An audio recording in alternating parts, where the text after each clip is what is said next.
Madam Attorney General, on May 16th, the Department of Justice announced that it dropped litigation to enforce the law against forced reset triggers. These are devices that can be installed in a few minutes on guns like a AR-15 in order to match the rate of fire of a machine gun. In fact, according to demonstrations on YouTube and elsewhere, you can dispose of an entire 30-round magazine in about 4 seconds. So it is a fully automatic weapon. In the press release announcing the settlement, you are quoted as saying the settlement, quote, will enhance public safety.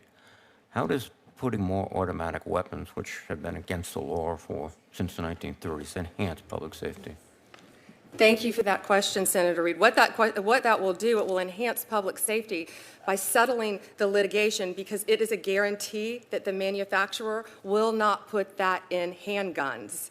We settled those cases because it was the right decision under the law. Nothing's comical about this. These devices are materially the same as bump stocks. The Supreme Court said last year that they are not machine guns under federal law. We followed the law. We will continue to follow the law. I'm a career prosecutor. I'm going to do everything in my power to keep Americans safe. What we should be concerned about up here are all the illegal guns flowing into our country by illegal aliens who have been free to walk into our country over the past 4 years. And we have taken thousands of those guns off of the street, including drugs and including violent criminals. Excuse me.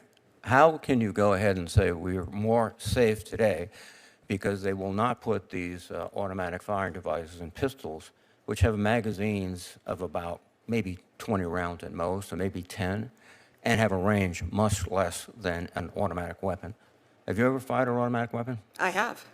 Well, you understand then that that's a device that was designed to kill people. It's not a hunting rifle. It's not a target rifle. It's mass fire. And you made a compromise saying, well, don't put them in pistols, but you can go ahead and put them out in automatic weapons. We follow the law. We will continue to follow the law. You and I clearly disagree on the Second Amendment. Well, I agree that machine guns are not appropriate in the United States, and since 1930 or so, we've outlawed machine guns. And these semi-automatic weapons that are produced in volume are so easily converted to automatic weapons that it's you're ignoring the reality, frankly. I'm following the law, Senator. Well, yes, that's right. By the way, how many American weapons are going into Mexico in a year? What are we doing to stop American weapons going to Mexico to arm their gangs? Well, we need to support that on both sides. Well, what are you doing? What are you doing to support it on our side? We are arresting people who have illegal firearms in our country. We're not sending people back to Mexico with guns. We're throwing them in our jails and no, you're allowing them to be purchased in the United States and driven across the border. Most of these gangs have completely turn themselves into military organizations because they're using American weapons, American technology, and your argument is that, well, we're not doing anything about them. No, not my argument. That was the policy of the last 4 years of the Biden administration with open borders. You could come back and forth across our borders. You could buy guns. You could take guns off the street. You could shoot people in our country. You could bring fentanyl into our country. You could bring methamphetamine into our country. You could bring cocaine into our country. That was the previous administration. No, no. Not this. What are you doing to stop the flow of weapons into Mexico? We are arresting flow of weapons into. Our borders are closed. We are arresting illegal cartels. Sinaloa from Mexico, MS-13 from El Salvador, TDA. We are arresting from Venezuela. ATF has seized over 14,600 guns since Donald Trump has been president. That's a 33% increase from the last administration. And think about that. That's with our borders secure. Were they coming into? They weren't doing anything. Were they coming into the United States? Our borders are closed. They're not coming in or out of the United States now across Mexico. We've done a 33% increase in firearm seizures. Think about that. Think about that, Senator, from the last administration. 33% increase. And our borders are closed. So we're getting all these guns off the streets that came into our country. And I'm so proud of the work of the men and women in law enforcement. I don't think you've done anything to severely interrupt the arming of Mexican gangs, because that's really not what your focus, and I think your focus should be on that.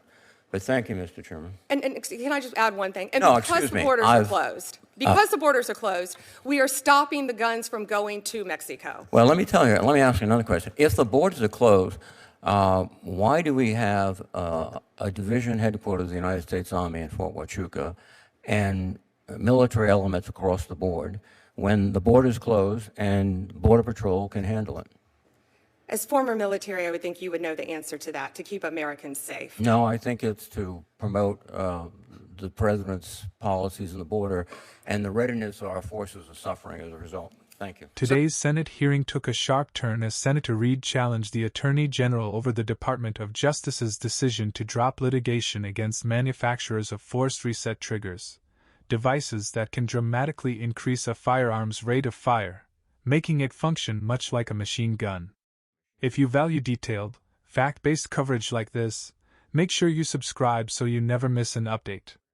Senator Reid questioned how allowing such devices, capable of emptying a 30-round magazine in about 4 seconds, could enhance public safety, especially given that fully automatic weapons have been banned for civilian use since the 1930s.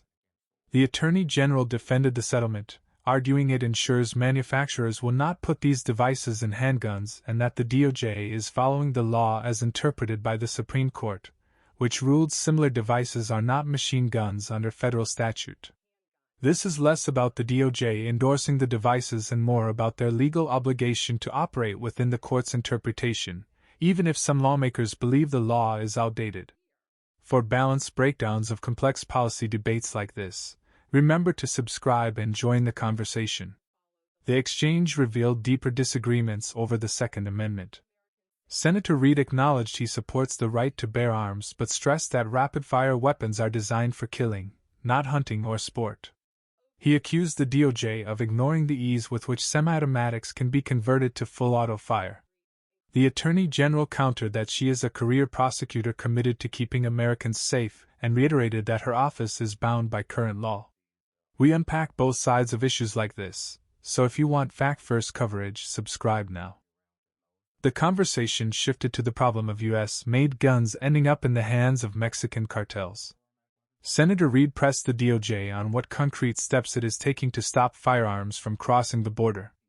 The Attorney General pointed to a 33% increase in firearm seizures since the current administration took office, claiming border security has been strengthened and that thousands of illegal firearms have been removed from circulation. Reid remained unconvinced, arguing that the core issue of cartel armament remains unresolved. Big picture, stemming the flow of weapons south is as much about U.S. domestic gun access as it is about border control. For more coverage of security and policy issues that cross borders, hit the subscribe button and turn on notifications. The hearing wrapped up with questions about why U.S. Army units remain stationed near the border if, as the DOJ claims, it is closed. Senator Reid suggested these deployments might be more about political optics than security, while the Attorney General insisted they are to keep Americans safe and maintain readiness. Bottom line, this clash reflects a broader political divide over how threats are defined and resources are allocated along the U.S.-Mexico border. If you appreciate deep dives into the real policy implications behind political arguments, subscribe now for our next report.